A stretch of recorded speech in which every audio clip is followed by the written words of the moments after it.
Hi there! Today I'm going to be reading The Berenstain Bears Learn About Strangers. It's by Stan and Jan Berenstain. Alright? Brother and sister bear, who lived with their mama and papa in the big tree house down a sunny dirt road deep in bear country, looked quite a lot alike. Except for the fact that brother was a boy cub and sister was a girl cub, they were alike in many ways.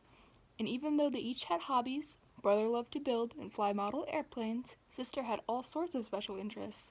They enjoyed many of the same things: bike riding, baseball, soccer, frisbee, and just getting out and enjoying nature.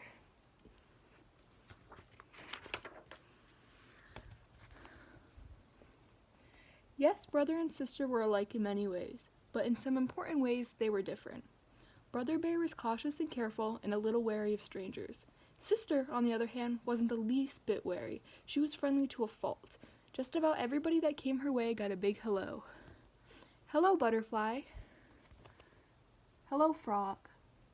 Hello, Mr. Truck Driver. Hello, Miss Shopper.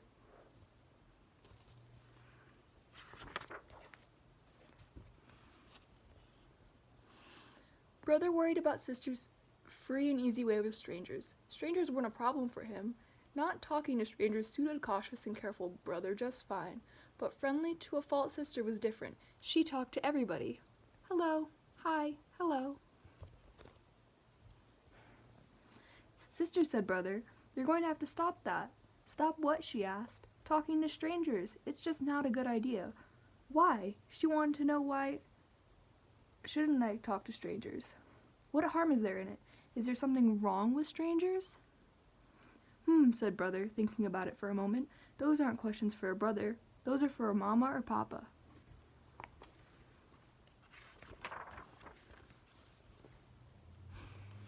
Sister bear, I'm glad you asked these questions, said Papa Bear in his deepest and most serious voice. The reason you should never talk to a stranger and never ever take presents from a stranger and never ever ever go anywhere with a stranger is that it's dangerous. What's dangerous about it? She asked wide-eyed. What can happen? Oh dear, thought Mama Bear, I do hope Papa can tell Sister about strangers without making everything scary. All sorts of things, Papa said. Here, look at the newspaper. As she looked at it, her eyes got wider and wider. This is what she saw. Stranger bothers cub. Missing cub found. Chief Grizzly questions stranger. I hope you're paying attention to all this, said Papa to Brother Bear. Yes, Papa, said Brother, looking up from his airplanes.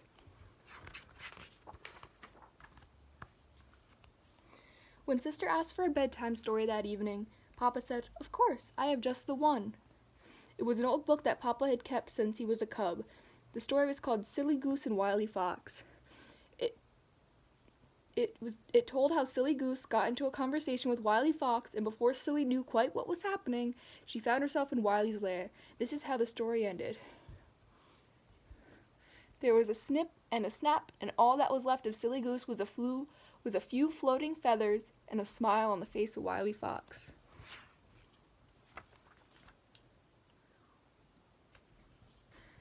Sister had a hard time falling asleep that night. Her mind was filled with those headlines. There was even one that said, Silly Goose missing, Wily Fox questioned. The sound of Brother Bear's peaceful breathing finally lulled her to sleep. The next day dawned bright and friendly to everybody but Sister. She had spent a restless night, and when she looked out the window, everything seemed a little strange. The trees seemed to reach for her, and owls stared at her, and the crows glared. Let's go out and ride our bikes in the village green, said Brother after breakfast, but Sister didn't want to. Brother was puzzled.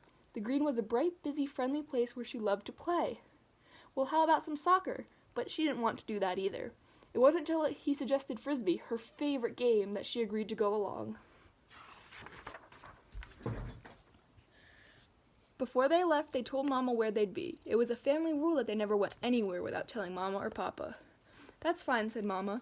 I'm on my way to Farmer Ben's for apples. I'll stop by for you on the way home. The village green was the same bustling place it had always been. This is what it looked like to everyone but Sister. This is what it looked like to her. Today even the frogs and butterflies seemed mean and scary to Sister. Later, when somebody tapped her on the shoulder, she jumped a mile, even though it was just Mama. Yipe!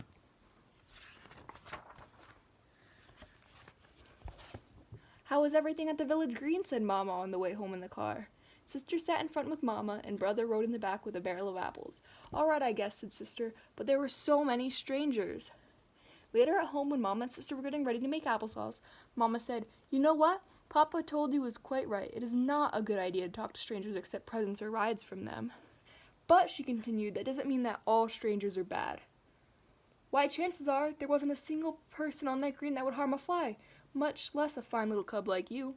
The trouble is, well, it's like this barrel of apples. There's an old saying that goes, there'll always be a couple of bad apples in every barrel. That's the way it is with strangers. Cubs have to be careful because of the few bad apples. Look," said Sister, "I found this one. It's all bumpy and has a funny shape."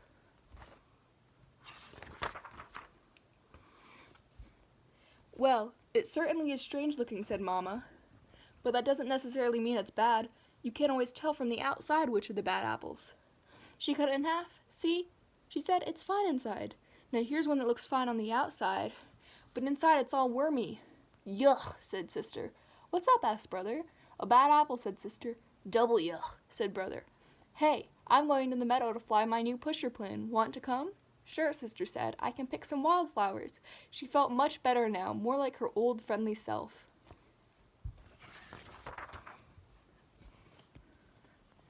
The pusher plane was a great success, and the cubs were about to head home when someone drove onto the meadow with a big, beautiful orange and green model airplane. "Wait," said Brother. "I want to watch. It's a remote control job." Sister went back to picking wildflowers. Before she knew it, Brother was talking to the stranger. For that's what he was, a stranger, no matter how big and beautiful his radio-controlled job was. She dropped her wildflowers and ran over to them. "I'm going to send it up and follow in the car," the stranger was saying. "Want to come?" "Wow," said Brother, and he would have, if Sister hadn't grabbed his arm and said, "Don't you dare." The stranger drove off following his airplane, and Sister ran home shouting, "Brother, talk to a stranger! Brother, talk to a stranger!" "But it was big orange and green radio-controlled job," said Brother. "That doesn't matter," said Papa. "We have rules about strangers, and they're important." "We have rules about tattletales, too," said Brother, glaring at Sister. Sister wasn't tattling. "Tattling is telling just to be mean," explained Mama. "And Sister was telling because she loves you and was worried." "Do you think that fellow was a bad apple?" asked Brother. "Probably not," said Mama. "That's right," said Sister. "Most folks are friendly and nice and wouldn't hurt a fly, but you have to be careful just in case." "Speaking of apples," said Mama, "how about some of this applesauce I just made?" As they sat having a dish of Mama's delicious applesauce, Brother and Sister thought about what they had learned that day. There was quite a lot to think about. Brother and Sister Bear's rules for cubs. 1. Never talk to a stranger. 2. Never take candy or other gifts from a stranger. 3. Never go anywhere with a stranger. 4. Don't keep secrets from your parents, especially if someone asks you to. 5. Your body is your own personal property and nobody else's business, especially the private parts. When you're real little, of course, Mama and Papa may help you with your bath or in the bathroom, and your doctor is in the body business and will have to examine you from time to time, even when you're not little. 6. Use your common sense. We can't have rules for everything. Common sense is what keeps us safe by telling us what to do in situations that are not covered by rules. I hope you enjoyed the book.